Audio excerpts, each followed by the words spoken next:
নমস্কার প্রিয় দর্শক বন্ধুরা, শুভ বিবাহের আজকের পর্বে কি হতে চলেছে? সুধাময়ী কি হারটা খুঁজে পাবে? চলো বাংলা সিরিয়াল সমাচারে স্বাগত জানিয়ে দেখে নিই আজকে কি হতে চলেছে। গল্পের প্রথমে আমরা দেখতে পাচ্ছি তেজ সুধাময়ীকে জিজ্ঞাসা করছে, কি হলো, হারটা খুঁজে পাচ্ছেন না? তখন সুধাময়ী ভয় পেয়ে বলে, কি জানি, আমি তো খুঁজে পাচ্ছি না, বুনু তো আমাকে সবকটা হারই এনে দিয়েছিল।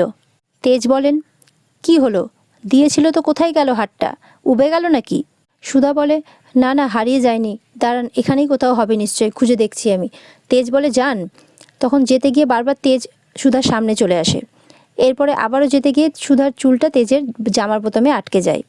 সুধা ভয়ে ভয়ে তেজের দিকে তাকিয়ে থাকে। তেজও সুধাকে দেখতে থাকে। সুধা বলে, যতভাবে আপনার থেকে দূরে থাকবো ততবারই যে আপনার কাছে কেন আসতে হয় আমাকে, আমি বুঝতেই পারি না। তেজ বলে, আবার একটা নতুন নাটক করে আপনি ভাবছেন যে তেজ সব ভুলে যাবে, আপনার ছলাকলা, আপনার অভিনয়, সব কিছু। সুধা বলে, আপনার মন ভোলানোর কোনো শখ বা ইচ্ছে আমার নেই, আর না আমি কোনো ছলাকলা দেখানোর চেষ্টা করছি। আসলে আপনি আমার সব কিছুতেই দোষ দেখেন, তাই আমি হাসি কাঁদি যাই করি না কেন আপনি দোষটাই দেখতে পান। এদিকে সুধা খুব চেষ্টা করতে থাকে, কিন্তু কিছুতেই চুলটা ছাড়াতে পারে না তেজের বোতাম থেকে। তেজ বলে, এবার বোতামটা আমি ছিঁড়েই ফেলে দেবো। তখন সুধা বলে, না, বলে তেজকে আটকে নেয়। সুধা বলে, এইভাবে সব কিছু ছিঁড়ে ফেলা জীবনের সলিউশন হতে পারে না। অনেক সময় ধৈর্য ধরলেই জীবনের সব সমস্যা মিটে যায়। জীবনে এরকম অনেক জট পড়ে, আর ধৈর্য ধরে এরকম ছোট ছোট জটগুলোকে খুলে ফেলতে হয়। তেজ মনে মনে বলে, কিন্তু আমাদের সম্পর্কের মাঝে যেই গিট পড়েছে সেটা কি আদৌ কোনো দিনও ঠিক হওয়া সম্ভব? এগুলো ভাবতে থাকে তেজ মনে মনে। ততক্ষণে সুধা চুলটা ছাড়িয়ে ফেলে বোতাম থেকে, আর এগুলোর পাশ থেকে দাঁড়িয়ে ঠাম্মি সবটা দেখতে থাকে আর বলে, দেখলে তো দাদু ভাই, সুধা কেমন পটু হাতে সবটা ঠিক করে দিল। দাদু ভাই, এরকম মেয়েকেই তো আমি সংসারের বউ করে আনতে চেয়েছিলাম, যে ভাঙতে নয় গড়তে জানে। আসলে যেই সব মেয়েরা শুধুই সংসার ভাঙতে চায়, অসহিষ্ণু হয়ে, স্বার্থপর হয়ে সব ছারখার করে দিতে চায়, সেই মেয়েরা আমার দুচক্ষের বিষ। সুধা তখন ঠাম্মির দিকে তাকিয়ে থাকে, তেজও তাই। আর সুধা মনে মনে ভাবতে থাকে, আমি যে একটা সংসার ভেঙে এসেছি, যেদিন সেটা ঠাম্মি জানতে পারবে সেদিনও কি আমায় এতটাই ভালোবাসবে? ঠাম্মি বলে, আচ্ছা, যে হারটা তোমায় পরতে বললাম সেটা কোথায়? সুধা তখন অবাক হয়ে ঠাম্মির দিকে তাকিয়ে থাকে। তেজ তখন মনে মনে ভাবেন, দেখি এবার আপনি কত সত্যবাদী। ঠাম্মি বলেন, নেকলেসটা দাও দেখি, আমি নিজে হাতে তোমায় পরিয়ে দিই। সুধা তো অবাক হয়ে যায় আর তেজের দিকে দেখতে থাকে। তেজ মনে মনে ভাবেন, সত্যি কি উনি ঠাম্মির পুষ্পরাগের নেকলেসটা হারিয়ে ফেলেছেন? তেজ বলেন, এবার ঠাম্মিকে আমি কি জবাব দেব? সুধা বলে, ঠাম্মি, আসলে ওই হারটা। তখন ঠাম্মি বলে ওঠে, ঠাম্মি তখন বলেন, নাথ বৌমা, ওই হারটা আসলে আমার মায়ের আশীর্বাদী হার। জানো নাথ বৌমা, তুমি যত গয়না পেয়েছো না, তার তুলনায় ওই পুষ্পরাগের নেকলেসটা অনেকটাই হালকা, কিন্তু ওটার দাম, ওই টাকা পয়সা দিয়ে ওটার মূল্য ঠিক করা যাবে না। আমার মা 90 বছর বয়স, কিন্তু এই প্রজন্মের মতোই নেকলেসটা গড়িয়ে রেখেছেন। কি আধুনিক, কি নিখুঁত ডিজাইন, দেখো একবার। তেজ মনে মনে ভাবেন, ঠাম্মির এত পছন্দের নেকলেসটা উনি আজকে হারিয়ে ফেললেন, একটা কিছু যত্নে রাখতে পারেন না। তখন তরিতা আসে, দিদি ভাই, এ কি তুমি এখনো বেরোওনি? অনেকটা দেরি হয়ে গেছে তো, বেরোতে হবে এবার। তরিতা এসে তখন বলে, কি হয়েছে বলো তো? আচ্ছা, নেকলেসটা কি খুঁজে পাচ্ছ না নাকি? এ বাবা, দাঁড়ো দাঁড়ো, আমি একটু খুঁজে দেখছি। তখন তরিতাও খুঁজে দেখে, কিন্তু নেকলেসটা পায় না। ঠাম্মি তখন বলে, এ কি, কোথায় গেল তাহলে? এটা কি করে হতে পারে, দেখো এখানেই হবে। সুধাকে তখন জিজ্ঞেস করে, সুধা, নেকলেসটা কোথায় রেখেছো? সুধা তখন বলে, ঠাম্মি, আসলে আমি ওটা খুঁজে পাচ্ছি না। ঠাম্মি তো শুনে পুরো অবাক হয়ে যায়, আমার মায়ের দেওয়া পুষ্পরাগের নেকলেসটা তুমি হারিয়ে ফেললে? তরিতা বলে, হ্যাঁ দিদি ভাই, খুঁজে পাচ্ছ না এ কি করে হতে পারে? ঘরের মধ্যেই আছে নিশ্চয়ই কোথাও, খুঁজে দেখো, ভালো করে পাবে তুমি। সুধা বলে, না না, আমি সব জায়গায় ভালো করে দেখেছি, বক্সগুলো ভালো করে খুঁজেছি, কিন্তু কোথাও আমি খুঁজে পাইনি নেকলেসটা। ঠাম্মি বলে, এ বাবা, আমার মায়ের অত স্বাদের পুষ্পরাগের নেকলেস তুমি হারিয়ে ফেললে বৌমা। তরিতা বলে, এই তো এবার একটা কাজের কাজ করেছে দিদিভাই, এবার দেখি ঠাম্মি কি করে তার নাত বউকে মাথায় করে রাখে। সুধা তখন বলে, আমি কোনো কিছু আজ পর্যন্ত হারাইনি ঠাম্মি, আমার মনে হয় ওই বাড়ি থেকে পাঠানোর সময় ভুলবশত ওই হারটা নিশ্চয়ই ওই বাড়িতেই থেকে গেছে। তরিতা বলে, রয়ে গেছে নাকি রেখে এসেছো দিদিভাই? তরিতা বলে, না, আসলে তোমার বাড়ির অবস্থা তো খুব একটা ভালো নয়, তার মধ্যে এত দামি দামি সব গয়না, বুঝতেই পারছো আর কি। ঠাম্মি তখন জোর গলায় বলে ওঠে, ছোট নাথ বৌমা, আর চিৎকার করে ওঠে। আর তরিতা তখন ভয় পেয়ে যায়। তরিতা বলে, না না ঠাম্মি, আমি সেইভাবে তোমাকে বলিনি কথাটা, আমি আসলে বলতে চাইছিলাম, ওই যে ঠাম্মি মনে আছে, আমার বিয়ের পর শখ করে আমার বোনকে আমি একটা গয়না দিয়ে ফেলেছিলাম, তার জন্য তুমি আমার সব গয়না নিয়ে নিয়েছিলে। তাহলে সেই নিয়ম অনুযায়ী তুমি কি দিদিভাইয়েরও আজকে সব গয়না নিয়ে নেবে? তেজ বলে, হ্যাঁ ঠাম্মি, সেটাই ভালো হবে। তুমি বরঞ্চ সব গয়না নিজের কাছে রেখে দাও, বাড়িতে অনুষ্ঠান, আবার কে কখন হারিয়ে দেবে। সুধা বলে, হ্যাঁ ঠাম্মি, আপনি সব গয়না নিজের কাছেই রাখুন, আমার তাতে কোনো অসুবিধে নেই। ঠাম্মি বলে, না, আমার বড় নাত বৌমা যখন বলেছে যে একটা গয়না ভুল করে নেকলেসটা ওই বাড়িতে রয়ে গেছে, তখন আমি বড় নাত বৌমাকে বিশ্বাস করি। ওর সততা নিয়ে আমার মনে কোনো সন্দেহ ছিল না, আর আজও নেই। সুধা বলে, আমি কথা দিচ্ছি ঠাম্মি, দ্বিধাগমনে গিয়ে পুষ্পরাগের নেকলেস আমি ফেরত আনবই। বড় ঠাম্মির পুষ্পরাগের নেকলেস আমি গলায় পরে তবেই এই বাড়িতে ফিরব। ঠাম্মি তখন হাসতে হাসতে বলে, আমি জানি, কথা যখন তুমি দিয়েছো তখন সেই কথা তুমি রাখবেই। তেজ সবটা দেখতে থাকে। ঠাম্মি তখন তরিতাকে বলে, ছোট নাত বৌমা, যাও, তত্ত্বগুলো সব গাড়িতে তোলার ব্যবস্থা করো। আমার নাত বৌমা আর নাতি এবার জোড়ায় রওনা হবে। তরিতা তখন চলে যায়। এদিকে সুধার হারটা যে নিয়েছে সে তো খুব খুশি হার পেয়ে, বলে, এত সুন্দর ডিজাইন, হালকা হলে কি হবে, ডিজাইনটা দারুণ, এটা আমাকে লুকিয়ে ফেলতে হবে, নাহলে সুধা যদি একবার জানতে পারে তাহলে বগল দাবা করে নিজের শ্বশুরবাড়ি নিয়ে চলে যাবে। এই বলে সে হারটা লুকিয়ে ফেলে। এদিকে তো বাড়িতে, সুধার বাড়িতে সবাই খুব খুশি সুধারা আসবে বলে। আর সুধার বোন বলে, এই দেখো, পেপারে দিদির ছবি বেরিয়েছে, সুধা দিদি আমার পশু মল্লিক বাড়ির বউ বলে এবার সবাই সুধা দিদিকে জানবে, খুব মজা হবে, তাই না মা? তখন সুধার জেঠিমা বলে, পেপারে ছবি বেরিয়েছে, তাহলে তো খবরটা এতক্ষণে রাষ্ট্র হয়ে গেছে, পাড়ার লোকও তো জানতে পেরেছে তাহলে বিয়ের কথাটা। সুধার বোন বলে, আমি পচাকে বলে দিয়েছি, ওই রাস্তার মোড় থেকে আজকে ব্যান্ড বাজিয়ে বাজিয়ে আমরা সবাই আনন্দ করে দিদি আর জামাইবাবুকে বাড়িতে নিয়ে আসবো। সুধার জেঠিমা বলে, কি দরকার, বিয়ে তো হয়ে গেছে, তাহলে লোক দেখিয়ে এত আনন্দ করার মানেটা কি? আসলে সুধার জেঠিমা ভয় পেয়ে যায় যদি সুধার বিয়ের সত্যিটা তার শ্বশুরবাড়িতে আর তার স্বামী জেনে যায়, সেই জন্য।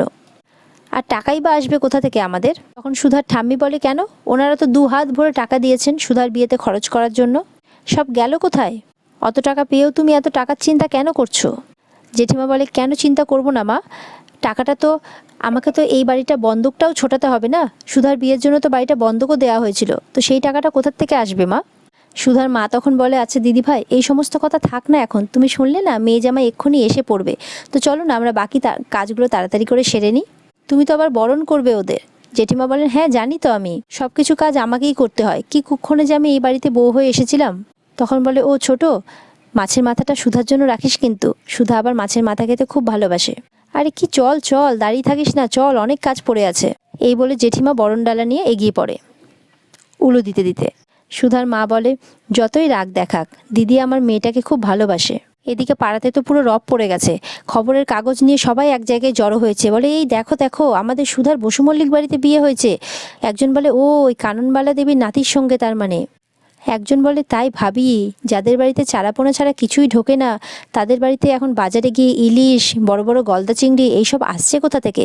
কেন জানো, আসলে ওই বড়লোক বাড়ির জামাই দ্বিধাগমনে আসবে তো, তার জন্যে এত আয়োজন। আরেকজন বলে, আচ্ছা, এই বড়লোক বাড়ির ছেলেকে তারা কোন জালে ফাঁসালো বলো তো, না হলে ওই ঘর ভাঙা ডিভোর্সি মেয়েকে কেউ নিজের ঘরের বউ করে নিয়ে যায়? আরেকজন বলে, শহরে এত মেয়ে থাকতে সুধার মতো মেয়েকে কেন বিয়ে করবে এরকম একটা ছেলে? আরেকজন বলে, এর মধ্যে নিশ্চয়ই কোনো ব্যাপার আছে, দাঁড়াও খতিয়ে দেখতে হয়তো। তাও আবার এ পাড়ায় নয়, অন্য পাড়ায় গিয়ে, পাড়ার কেউ আবার জানতেও পারলো না সেই বিয়ের কথা। তোমরা কি কেউ জানতে? তোমাদের কি কেউ নেমন্তন্ন করেছিল নাকি? সবাই বলে, না না না, আমাদের কেউ নেমন্তন্ন করেনি। তার মানে এটা হতে পারে সুধার হয়তো অতীতের সমস্ত সত্যিটা লুকোনোর জন্যই ওরা আজ অন্য পাড়ায় গিয়ে চুপ করে সুধার বিয়েটা দিয়েছে। আর এই সমস্ত কথাই পাড়াতে আলোচনা হতে থাকে সবার মধ্যে। এদিকে দেখা যায় সুধারা রওনা হয়ে গেছে গাড়িতে করে, চিরকুটকেও তারা সঙ্গে নিয়ে যাচ্ছে। আর চিরকুট সমানে বলতে থাকে, কি মজা, আমরা আজ বৌদিদির বাড়িতে যাচ্ছি, খাওয়া দাওয়া হবে, বলছি আমরা ওখানে কয়েকদিন থাকবো তো? সুধা বলে, থাকবো। সুধা তখন মিস্টার বসু মল্লিকের দিকে তাকিয়ে বলে, মিস্টার বসু মল্লিক। তখন তেজ বলেন, আমি আপনার সঙ্গে যাচ্ছি বলে, চিরকুটকে কায়দা করে সঙ্গে নিয়ে এসছেন বলে ভাববেন না যে আপনার বাড়িতে গিয়ে আমি চুপচাপ বসে থাকবো, ইয়ার্কি ঠাট্টায় যোগ দেব, সেটা কিন্তু হওয়ার নয়। আমি আপনাকে আপনার বাড়ি পৌঁছে দিয়েই ফিরে আসবো, এক মুহূর্তও থাকবো না ওখানে। সুধা তখন তাকিয়ে থাকে তেজের দিকে আর বলে, আমি জানি মিস্টার বসু মল্লিক, আপনার রাগ এত সহজে কমার নয়, তবুও আমি আপনাকে বারবার বোঝানোর চেষ্টা করেছি মিস্টার বসু মল্লিক, আমি কোনো মিথ্যের আশ্রয় নিয়ে এই বিয়েটা করতে চাইনি, আমি এই বিয়েটাই করতে চাইনি। ঠাম্মিকে, ওই বাড়ির কাউকে আপনি আমার এই সত্যিটা বলতে দিতে চাইছেন না, আমাকে শুধু অপমান করে যাচ্ছেন। আপনাকে আমাকে পৌঁছে দিতে হবে না, আমি চিরকুটকে নিয়ে নেমে যাচ্ছি, আমরা অন্য গাড়িতে করে চলে যাব। চিরকুটভাবে দাদা ভাই আর বৌদি মনে মনে আস্তে আস্তে করে কী সব কথা বলছে। এর আগে এক বাক্যে আপনি আমায় গাড়ি থেকে নামিয়ে দিয়েছিলেন, কিন্তু আজ আমি নিজেই গাড়ি থেকে নেমে যাচ্ছি। তেজ তখন সুধার হাত ধরে সুধাকে আটকে নেয়। তেজ বলেন, আমার ধৈর্যের পরীক্ষা নেবেন না সুধা, এই সমস্ত নাটক বন্ধ করুন। আপনি খুব ভালো করে জানেন যে আমি যেতে বাধ্য। একবার যখন আপনার পাতা ফাঁদে পা দিয়েছি তখন তো ওখান থেকে বেরোনোর কোনো রাস্তা নেই। এদিকে দেখা যায় আনন্দ করতে করতে নাচতে নাচতে ব্যান্ড পার্টি নিয়ে রাস্তার মোড়ে হাজির সুধার ভাই বোনেরা। এদিকে সুধার বোন ভাবতে থাকে, দিদি শ্বশুরবাড়িতে সব কিছু ঠিক আছে তো? আগের বিয়ের কথাটা জানাজানি হয়ে যায়নি তো? এদিকে সুধার ভাই আর ঝিনুক সমানে এই সমস্ত কিছু নিয়ে আলোচনা করতে থাকে আর বলে, দেখিস চিন্তা করিস না, ঠিকঠাক ভগবান সব কিছু ঠিকঠাক করে দেবে, সব কিছু ম্যানেজ হয়ে যাবে। দিয়ে আবার নাচ গান করতে থাকে আর পাড়ার লোকেরা কিন্তু সব কিছু দেখছে আর বলে, ওই তো সুধারা আসছে, কি বড় গাড়ি, আবার ব্যান্ড পার্টি, কত আদিক্ষেতা, ডিভোর্সি সুধার কপালে এত সুখ সইবে তো? সুধা তেজ দেখতে থাকে, সুধার খুব আনন্দ হয়। চিরকুট তো লাফিয়ে গাড়ি থেকে নেমে পড়ে আর বলে, বউ বউ আমি আসছি বলে গাড়ি থেকে নেমে পড়ে আর বউ বউ করে বাচ্চা মেয়েটির সাথে নাচতে থাকে। পাড়ার লোক বলতে থাকে, এত নাচ গান ফুর্তি না সব দেখিয়ে দিব আমি, দেখে নিও। ভালো মানুষ ছেলেটাকে পেয়ে এরা সবাই মিথ্যে কথা বলে ছেলেটাকে ঠকাচ্ছে, কি বোকাটাই না বানালো ছেলেটাকে। এই সমস্ত কথা আলোচনা হতে থাকে পাড়াতে। সুধা তেজকে বলতে থাকে, আমি আপনার সামনে হাত জোড় করছি, দয়া করে আপনি চলুন আর এনাদের সামনে কিছু বলবেন না প্লিজ। তেজ বলে, কেন? আপনারা যদি সত্যিই নির্দোষ হন আর যদি আমার পরিবারকে ঠকানোর কোনো কিছু আপনাদের মনে না থাকে তাহলে তো ভয় পাওয়ার কোনো কারণ নেই। সুধা তখন কথা বলতে গেলে তেজ গাড়ি থেকে নেমে পড়ে কোনো কথা না শুনে। এদিকে জেঠিমা সুধা তেজকে বরণ করতে গেলে পাড়ার লোকজন চলে আসে আর বলে, দাঁড়াও বৌদি, কি হলো, তোমরা বরণ করতে গিয়ে বাধা দিলে কেন? তখন পাড়ার লোক বলে, সব বলছি আমরা, বরণ করার তো তারা কিসের, দাঁড়াও, জামাইকে একটু দেখতে দাও আমাদের। সেই মেয়ের বিয়েতে তো পাড়ার কাউকে নেমন্তন্ন করলেন না, এইভাবেই বিয়েটা দিয়ে নিলেন, আমাদের জামাইকে তো তাই এইভাবে দেখতে হচ্ছে। আর পাড়া ছেড়ে এত দূরের পাড়াতে গিয়ে বিয়ে দিলেন কেন? যাতে নিজের গুণধর মেয়ের এত সুন্দর অতীতটা জানতে না পারে তাই? সুধার বাড়ির লোক তখন ভয় পেয়ে যায় আর তেজের দিকে তাকায়। সুধার মা বলে, ও বৌদি, দেখুন না, আজকে বড় শুভ দিন, আমার মেয়ে জামাই দ্বিধাগমনে এসছে, আজকে দয়া করে এরকম কথা বলবেন না, এইভাবে সবটা খারাপ করে দিও না। জেঠিমা বলে, এবার বাড়াবাড়িটা করো, ব্যান্ড পার্টি, ফুল দিয়ে সাজানো, পাড়ার লোকের তো নজর পড়বেই, এই জন্যই আমি বারণ করেছিলাম আর এতটা রেগে গেছিলাম। আর একজন বলে বসে, জামাই তুমি জানো তো যে সুধার আগে একটা বিয়ে হয়েছে, সুধা ডিভোর্সি। আর ব্যাস, সুধার বাড়ির লোক সবাই চমকে ওঠে। তেজ তখন দেখতে থাকে পাড়ার লোকেদের। সুধা তখন তেজের দিকে তাকিয়ে থাকে। আর আজকের পর্ব এখানেই শেষ হয়ে যায়। তো বন্ধুরা, ভালো লাগলো তো আজকের পর্ব? আগামী দিনেও দেখা হবে তোমাদের সাথে এরকমই একটা সুন্দর পর্ব নিয়ে। ততক্ষণের জন্য সবাই ভালো থাকবে আর আমার চ্যানেলকে লাইক, কমেন্ট আর সাবস্ক্রাইব করবে অবশ্যই, ঠিক আছে? তো বন্ধুরা, নমস্কার, আজকের মতো এখানেই, কাল দেখা হবে।